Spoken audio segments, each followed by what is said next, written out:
frontbench spokesman about the battle that Labour has to win back those voters that deserted it over the last decade, but particularly in 2017.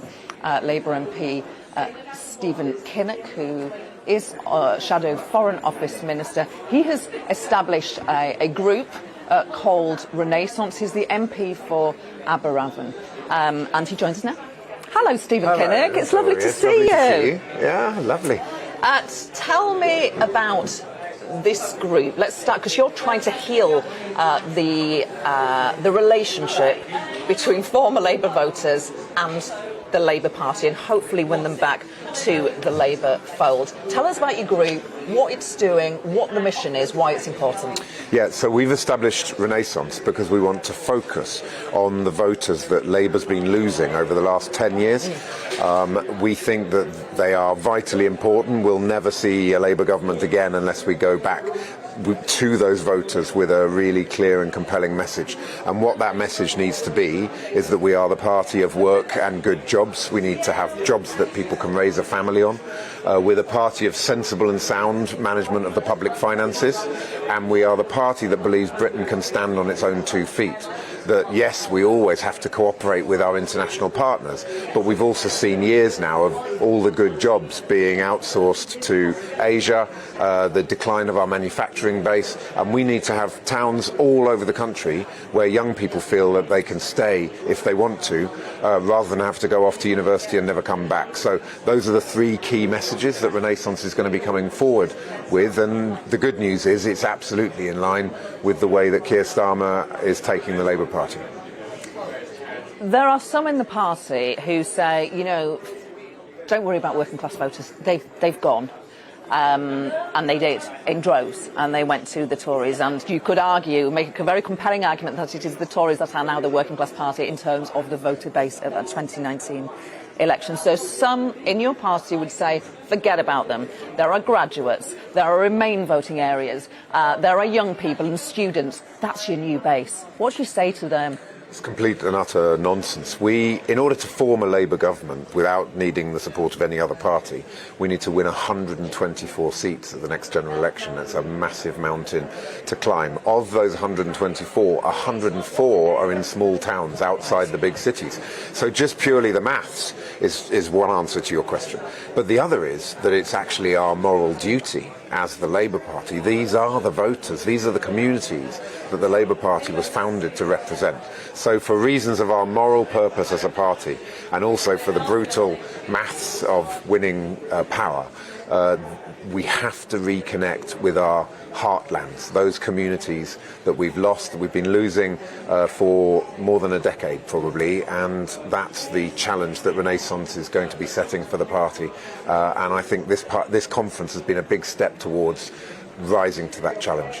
The disrespect that many of those voters that you talk about who left the Labour Party, the disrespect they felt over their vote to leave the European Union, you don't just forget about that if you're those voters. You know that the Labour Party did tell you to have another go, that you know, maybe you didn't know what you were doing, maybe sometimes you were even called a racist. Is it healing yet? And how do you need to say sorry? How do you even open that relationship again? How do you show them that you want Brexit to be a success now? Yeah, I think that's absolutely right. That there's no doubt that the campaign for a second referendum did a lot of damage to the Labour Party. As you know, Gloria, that was a position I never took, and always tried to campaign for a compromise to leave the European Union in a way that didn't end up wrecking supply chains and having a really bad impact on the British economy, which isn't good for our communities at all. The key message, I think, is Labour has to always act in the national interest, and it is now in our national interest to shape a new future for our country outside the European Union. We have to make a success of it, but that does also mean filling many of the gaps in the Tories' botched Brexit deal. We told them that if you leave the single market and the customs union, you're going to have massive disruption to the economy. Their job was to plan for that, to put all the measures in place to absorb the shock that you're bound to have from leaving the market you've been a member of for 40 years. They didn't plan They didn't think about the outcomes. That's what a Labour government would do. We would be responsible in the way that we manage the British economy. We would plug the gaps that there are in the trade and cooperation agreement with the EU, and we'd be about finding pragmatic compromises. But you're not making an argument to rejoin the single market or customs union now, are you? You wouldn't. No, the basis is the trade and cooperation agreement. The problem is it's got lots of holes in it. It's got more holes in it than a sieve, and those holes need to be filled. You know, the Tories botched so many aspects of the negotiations. But of course we also have to make a success, and one of the, I think, positive opportunities will be that we should be focused on developing skills in this country, retraining people, making sure that local people in local communities are getting good jobs and getting good pay. I always think that was possible to do. Being a member state of the European Union didn't stop us doing that, but in some ways it didn't help, because it did, with the free movement of labour, you had a lot of downward pressure on wages and terms and conditions. So now there's an opportunity to fix some of the deep-seated fundamental problems in the British economy, and we've got to make the most of that. We can't look backwards. The Brexit debate is done and dusted, but we've got to improve the situation that we have right now, because we can see what's happening on the forecourt of most petrol stations across the country. I tell you what I wonder, since leaving Parliament, I left by choice, though if I'd have stood up, I would have I was leaving, whether by choice or otherwise, I would have lost the election. You represent a community, you're in Wales, but it's sort of a red wall, working class community. A proud industrial community. Indeed. Exactly. Good words.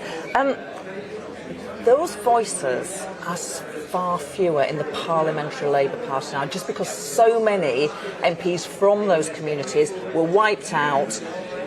How hard is it when you are surrounded by loads of Labour MPs from cities to get a hearing for the arguments you are making? There's only a handful of you now. It used to be the biggest makeup of the Parliamentary Labour Party. Now you're down to a handful.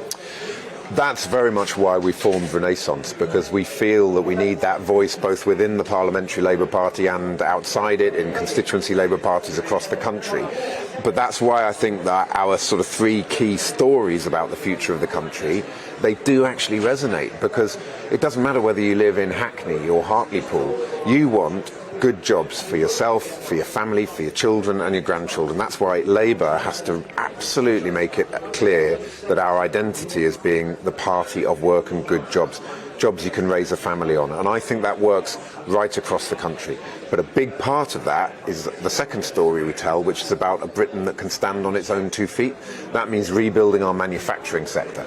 That is something that's going to be happening mainly outside our big cities, because our big cities are much more now about services, financial services, etc. That manufacturing heartlands, you know, I never stop thinking about how much our steelworks means to my community. And it's not just about a paycheck at the end of the month, Gloria. It's about dignity, about self-esteem, about a sense of identity, about the fabric of your community. And we've got to make those arguments that appeal to people's hearts, not just their heads.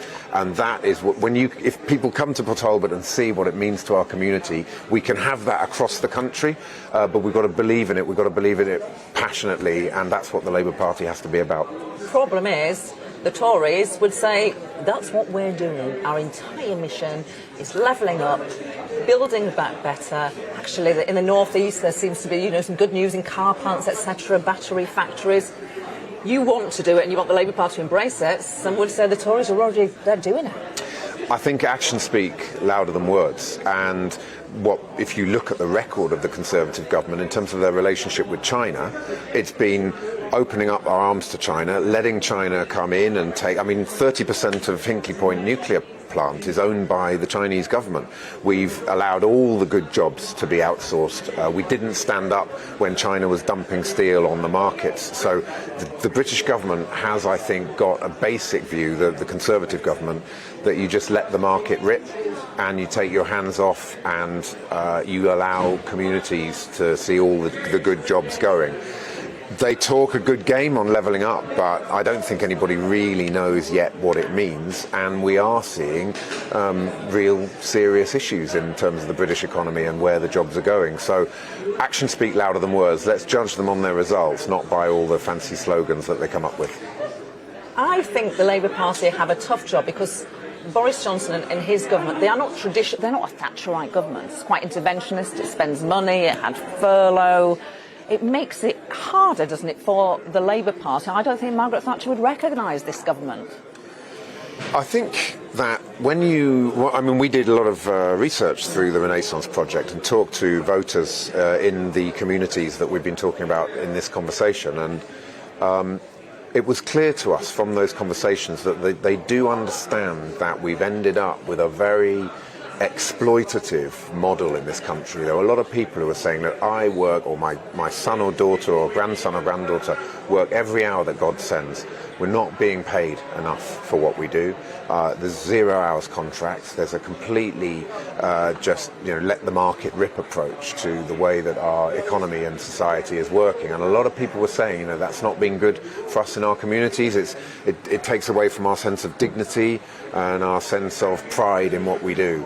So I think that there is a very, very clear dividing line here, which is around the Labour Party will actually stand up for working people, whereas the Conservatives let the market rip.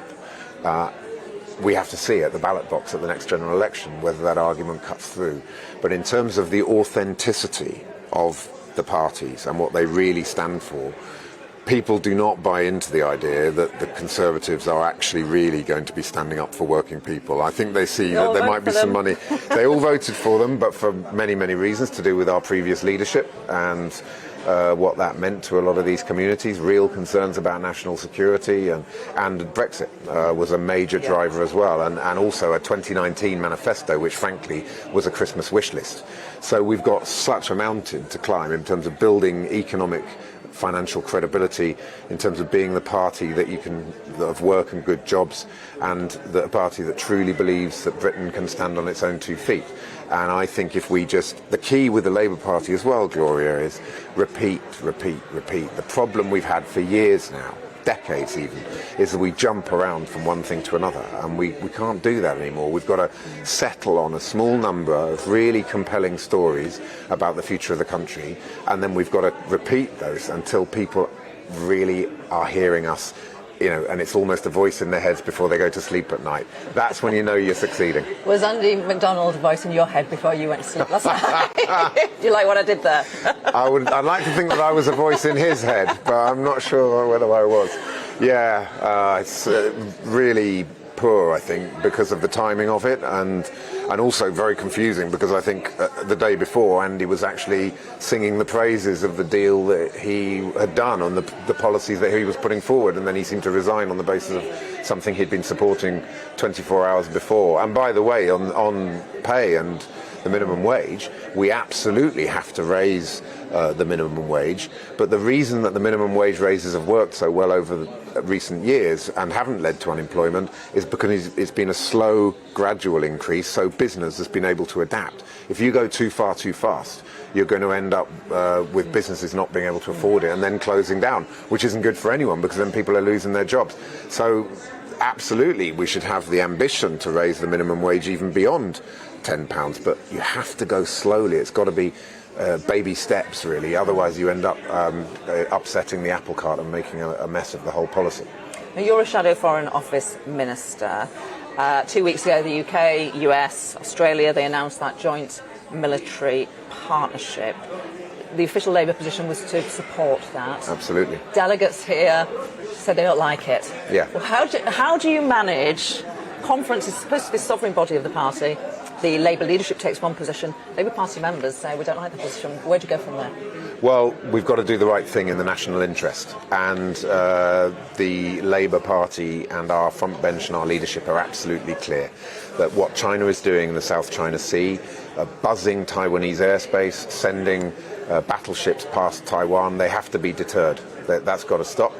And that means it's the right thing to do from a security point of view, and it's also good for jobs and creating jobs. So we believe passionately in having a strong defence. By the way, there was no need to annoy the French in that way, and it looked like it was a deliberate snub to the French. I just hope that Conservative foreign policy isn't just going to be all about bashing Europe and this tilt to the Asia-Pacific region, I support it. But in foreign policy, you have to be able to walk and chew gum at the same time. We need policies that will rebuild bridges with our European partners, also keeping a strong transatlantic alliance and being able to work with our democratic allies in Asia and Pacific. And that is what we're going to be pushing the government to do. I've really enjoyed our conversation today. Stephen Kinnock, thank you very much.